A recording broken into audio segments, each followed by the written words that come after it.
सुप्रजा रामः पूर्वा सन्ध्या प्रवर्तते। उत्तिष्ठ नरशार्दूल कर्तव्यम् दैवमाह्निकम्। कौसल्या सुप्रजा रामः पूर्वा सन्ध्या प्रवर्तते। उत्तिष्ठ नरशार्दूल कर्तव्यम् दैवमाह्निकम्। उत्तिष्ठोत्तिष्ठ गोविन्द उत्तिष्ठ गरुडध्वज। उत्तिष्ठ कमलाकान्त त्रैलोक्यम् मङ्गलम् कुरु। उत्तिष्ठोत्तिष्ठ गोविन्द उत्तिष्ठ गरुडध्वज। उत्तिष्ठ कमलाकान्त त्रैलोक्यम् मङ्गलम् कुरु। मातः समस्त जगताम् मधुकैटभारेः वक्षो विहारिणि मनोहर दिव्यमूर्ते। श्रीस्वामिनि श्रित जनप्रिय दानशीले। श्रीवेङ्कटेश दयिते तव सुप्रभातम्। मातः समस्त जगताम् मधुकैटभारेः वक्षो विहारिणि मनोहर दिव्यमूर्ते। श्रीस्वामिनि श्रित जनप्रिय दानशीले। श्रीवेङ्कटेश दयिते तव सुप्रभातम्। तव सुप्रभातमरविन्दलोचने भवतु प्रसन्न मुख चन्द्रमण्डले। विधिशङ्करेन्द्र वनिताभिरर्चिते वृषशैलनाथ दयिते दयानिधे। अद्यादि सप्त ऋषयः समुपास्य सन्ध्याम् आकाश सिन्धु कमलानि मनोहराणि आदाय पादयुगमर्चयितुम् प्रपन्नाः। शेषाद्रिशेखर विभो तव सुप्रभातम्। पञ्चाननाब्ज भव षण्मुख वासवाद्याः त्रैविक्रमादिचरितम् विबुधास्तुवन्ति। भाषापतिः पठति वासर शुद्धिमारात्। शेषाद्रिशेखर विभो तव सुप्रभातम्। ईषत् प्रफुल्ल सरसीरुह नारिकेलपूगद्रुमादि सुमनोहर पालिकानाम् आवाति मन्दमनिलः सह दिव्यगन्धैः। शेषाद्रिशेखर विभो तव सुप्रभातम्। उन्मील्य नेत्रयुगमुत्तम पञ्चरस्था पात्रावशिष्ठ कदलीफलपायसानि भूत्वा सलीलमथ केलिशुकाः पठन्ति। शेषाद्रिशेखर विभो तव सुप्रभातम्। तन्त्री प्रकर्ष मधुरस्वनया विपञ्च्या गायत्यनन्तचरितम् तव नारदोऽपि। भाषा समग्रमसकृत्करचार रम्यम्। शेषाद्रिशेखर विभो तव सुप्रभातम्। भृङ्गावली च मकरन्दरसानुविद्ध झनकार गीत निनदैः सह सेवनाय निर्यात्युपान्त सरसी कमलोदरेभ्यः। शेषाद्रिशेखर विभो तव सुप्रभातम्। योषागणेन वरदध्नि विमथ्यमाने घोषालयेषु दधिमन्थन तीव्रघोषाः। रोषात् कलिम् वदधते ककुभश्च कुम्भाः। शेषाद्रिशेखर विभो तव सुप्रभातम्। पद्मेशमित्र शतपत्र गतालिवर्गाः हर्तुम् श्रियम् कुवलयस्य निजाङ्गलक्ष्म्या। भेरीनिनादमिव बिभ्रति तीव्रनादम्। शेषाद्रिशेखर विभो तव सुप्रभातम्। श्रीमन्नभीष्टवरदाखिललोकबन्धो श्री श्रीनिवास जगदैकदयैक सिन्धो श्रीदेवतागृहभुजान्तर दिव्यमूर्ते श्रीवेङ्कटाचलपते तव सुप्रभातम्। श्रीमन्नभीष्टवरदाखिललोकबन्धो श्री श्रीनिवास जगदेकदयैक सिन्धो श्रीदेवतागृहभुजान्तर दिव्यमूर्ते श्रीवेङ्कटाचलपते तव सुप्रभातम्। श्रीस्वामी पुष्करिणिकाप्लवनिर्मलाङ्गाः श्रेयोर्थिनो हरविरिञ्च सनन्दनाद्याः द्वारे वसन्ति वरवेत्रहतोत्तमाङ्गाः श्रीवेङ्कटाचलपते तव सुप्रभातम्।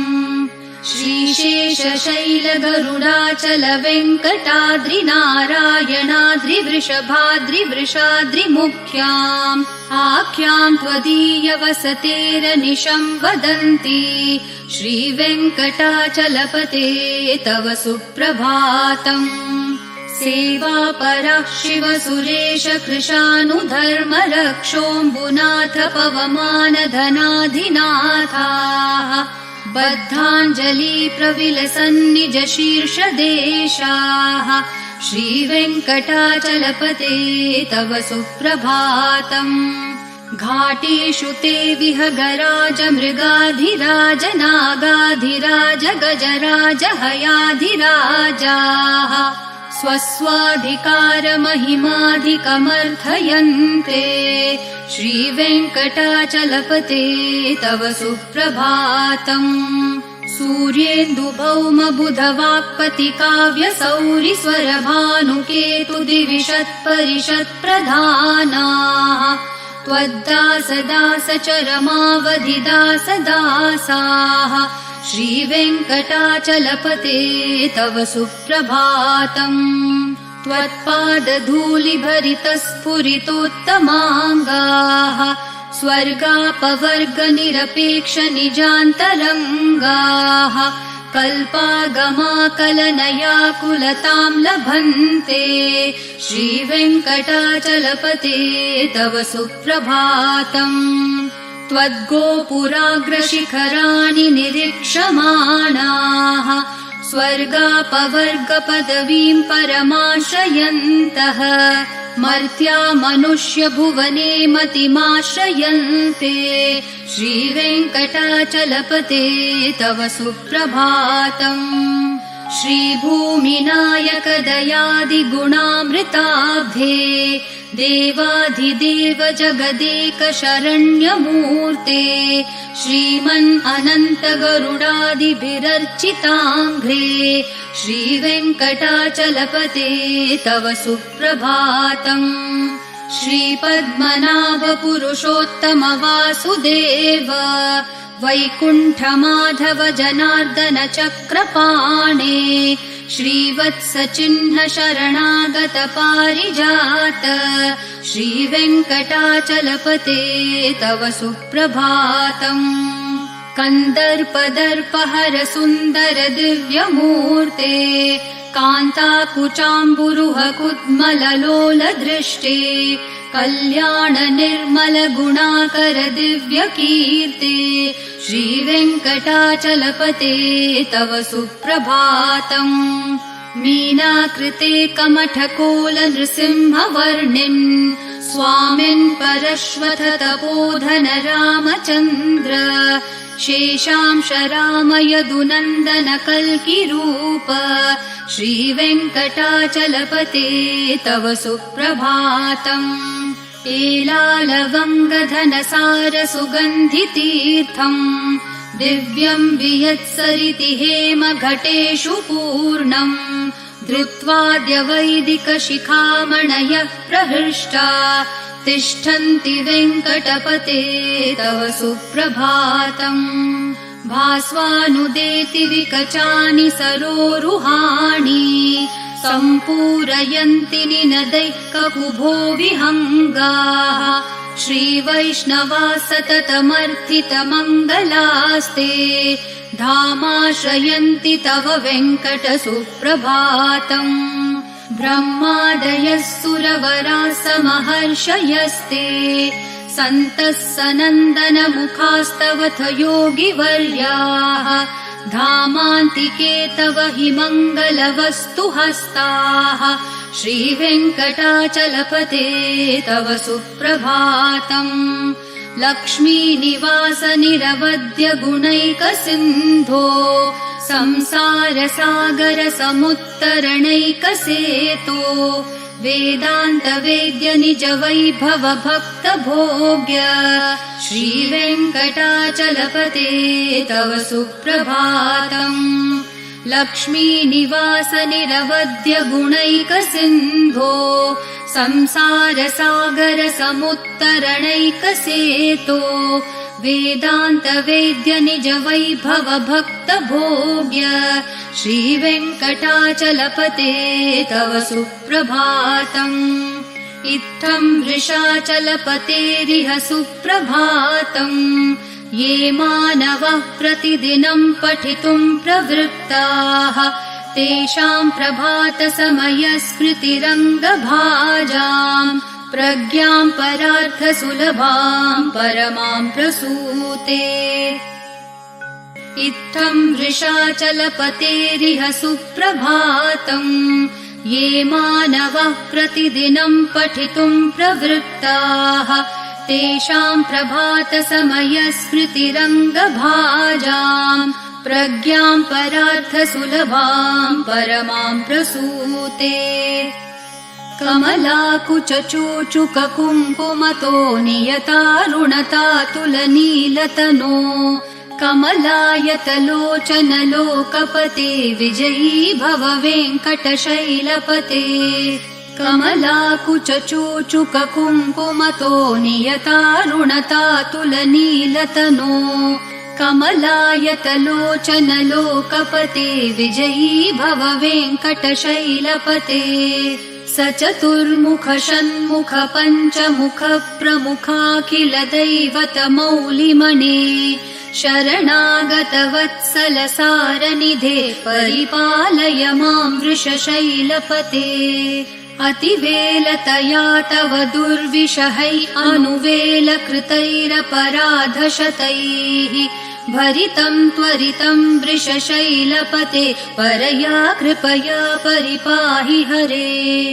अधिवेङ्कटशैलमुदारमते जनताभिमताधिकदानरतात् परदेवतया गदितान्नगमै कमलादयितान्न परं कलये।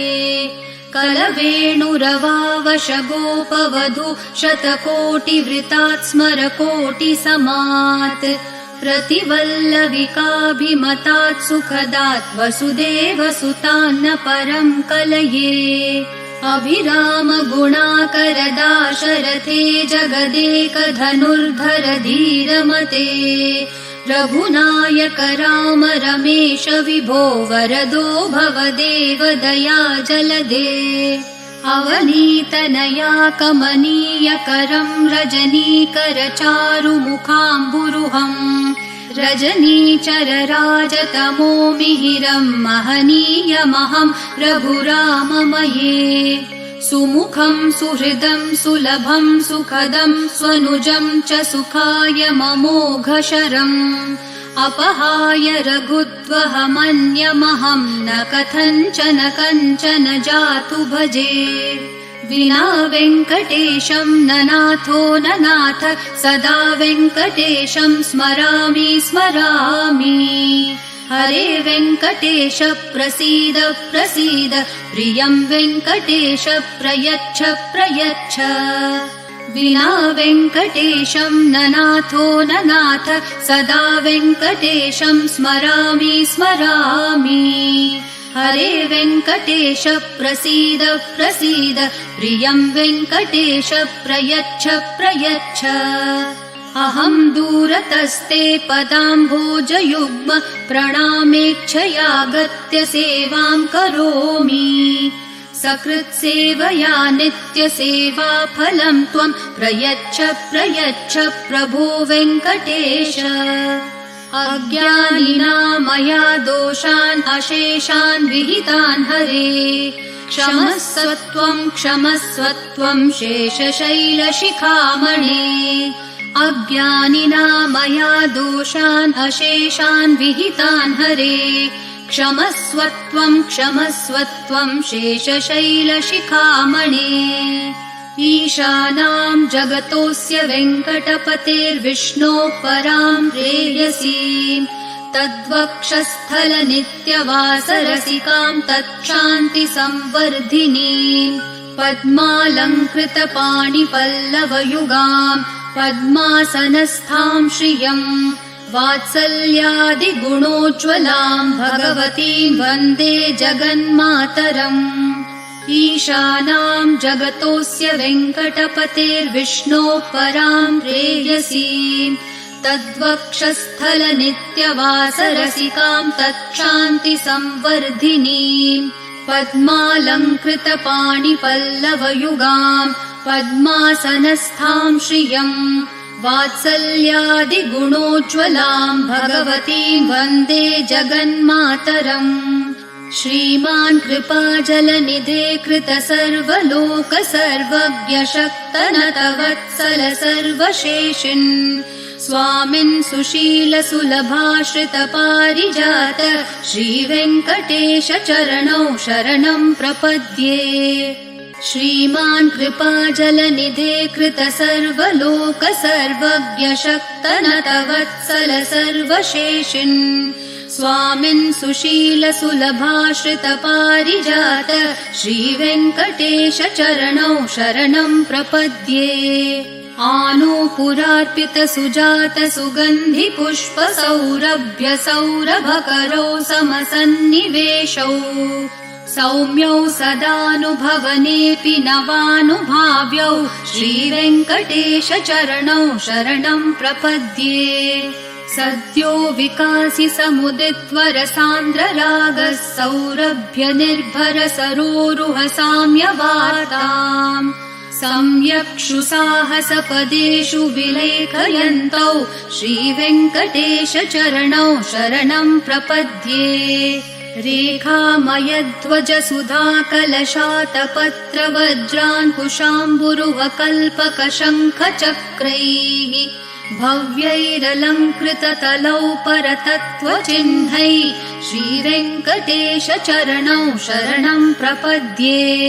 ताम्रोदरद्युतिपराजितपद्मरागौ ब्राह्मेर्महोभिरभिभूतमहेन्द्रनीलौ उद्यन्नखांशुभिरदस्तशशाङ्कभासौ श्रीवेङ्कटेश चरणौ शरणं प्रपद्ये सप्रेमभीतिकमलाकरपल्लवाभ्यां सम्माहनेऽपि सपदिक्लममादधानौ कान्ताववाङ्मनसगोचरसौ कुमार्यौ श्रीवेङ्कटेश चरणौ शरणं प्रपद्ये लक्ष्मीमहीतदनुरूपनिजानुभावन्नीलादिदिव्यमहिषीकरपल्लवानाम् आरुण्यसङ्क्रमणतः किल सान्द्ररागौ श्रीवेङ्कटेश चरणौ शरणं प्रपद्ये नित्यानमद्विधि शिवादिकिरीटकोटि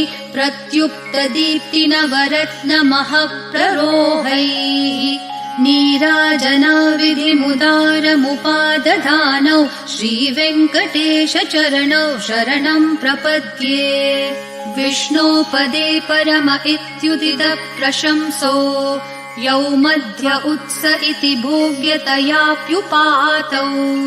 भूयस्ततेति तव पाणितलप्रदिष्टौ श्रीवेङ्कटेश चरणौ शरणं प्रपद्ये पार्थाय तत्सदृशसारथिना त्वयैव यौ दर्शितौ स्वचरणौ शरणं व्रजेति भूयोऽपि मह्यमिहतौ करदर्शितौ ते श्रीवेङ्कटेश चरणौ शरणं प्रपद्ये मन्मूर्धिकालियफने विकटाटवीषु श्रीवेङ्कटाद्रिशिखरे शिरसि श्रुतीनाम् चित्तेऽप्यनन्यमनसां सममाहितौ ते श्रीवेङ्कटेश चरणौ शरणं प्रपद्ये आम्लानहृष्यदवनीतलकीर्णपुष्पौ श्रीवेङ्कटाद्रिशिखराभरणायमानौ आनन्दिताखिल मनोनयनौ तवेतौ श्रीवेङ्कटेश चरणौ शरणं प्रपद्ये प्रायप्रपन्नजनता प्रथमावगाह्यो मातुस्तनाविविशिशोरमृतायमानौ प्राप्तौ परस्परतुलामतुलान्तरौ ते श्रीवेङ्कटेशचरणौ शरणं प्रपद्ये सत्वोत्तरै सततसेव्यपदाम्बुजेन संसारतारकदशार्द्रदृगञ्चलेन सौम्योपयन्तृमुनिनाममदर्शितौ ते श्रीवेङ्कटेशचरणौ शरणं प्रपद्ये सत्वोत्तरै सततसेव्यपदाम्बुजेन संसारतारकदशार्द्रदृगञ्चलेन सौम्योपयन्तृमुनिनाममदर्शितौ ते श्रीवेङ्कटेशचरणौ शरणं प्रपद्ये श्रीशश्रिया घटिकया त्वदुपाय भावे प्राप्ये त्वयि स्वयमुपेयतया स्फुरन्त्या नित्याश्रिताय निरवद्य गुणाय तुभ्यं श्यां किङ्करो वृषगिरीश न जातु मह्यम् श्रीशश्रिया घटिकया त्वदुपाय भावे प्राप्ये त्वयि स्वयमुपेयतया स्फुरन्त्या नित्याश्रिताय निरवद्य गुणाय तुभ्यं श्यां किङ्करो वृषगिरीश न जातु मह्यम् श्रियः कान्ताय कल्याणनिधये निधयेऽर्थिनाम् श्रीवेङ्कटनिवासाय श्रीनिवासाय मङ्गलम् श्रियः कान्ताय कल्याणनिधये निधयेऽर्थिनाम् श्रीवेङ्कटनिवासाय श्रीनिवासाय मङ्गलम् लक्ष्मी सविभ्रमालोकसुप्रविभ्रमचक्षुषे चक्षुषे सर्वलोकानां वेङ्कटेशाय मङ्गलम् श्रीवेङ्कटाद्रिशृङ्गाग्रमङ्गलाभरणाङ्ग्रये मङ्गलानां निवासाय श्रीनिवासाय मङ्गलम् सर्वावयवसौन्दर्यसम्पदा सर्वचेतसां सदा सम्मोहनायास्तु वेङ्कटेशाय मङ्गलम् नित्याय निरवध्याय सत्यानन्दचिदात्मने सर्वान्तरात्मने श्रीमद्वेङ्कटेशाय मङ्गलम् स्वतः सर्वविदे सर्वशक्तये सर्वशेषिणे सुलभाय सुशीलाय वेङ्कटेशाय मङ्गलम् परस्मै ब्रह्मणे पूर्णकामाय परमात्मने प्रयुञ्जे परतत्त्वाय वेङ्कटेशाय मङ्गलम् आकालतत्त्वमशान्तम् आत्मनामनुपश्यताम् अतृप्तामृतरूपाय वेङ्कटेशाय मङ्गलम् प्रायस्वचरणौ पुंसां शरण्यत्वेन पाणिना कृपया दिशते श्रीमद्वेङ्कटेशाय मङ्गलम् दयामृत्तरङ्गिन्यास्तरङ्गैरिव शीतलैः अपाङ्गैः सिञ्चते विश्वं वेङ्कटेशाय मङ्गलम् सद्भूषाम्बरहेतिनां सुषमावहमूर्तये सर्वार्तिशमनायास्तु वेङ्कटेशाय मङ्गलम् श्रीवैकुण्ठविरक्ताय स्वामि पुष्करिणीतटे रमया रममाणाय वेङ्कटेशाय मङ्गलम् श्रीवैकुण्ठविरक्ताय स्वामि पुष्करिणीतटे रमया रममाणाय वेङ्कटेशाय मङ्गलम् श्रीमत्सुन्दरजामातृमुनिमानसवासिने सर्वलोकनिवासाय श्रीनिवासाय मङ्गलम् मङ्गलाशासनपरैर्मदाचार्य पुरोगमैः सर्वैश्च पूर्वैराचार्यैः सत्कृतायास्तु मङ्गलम्।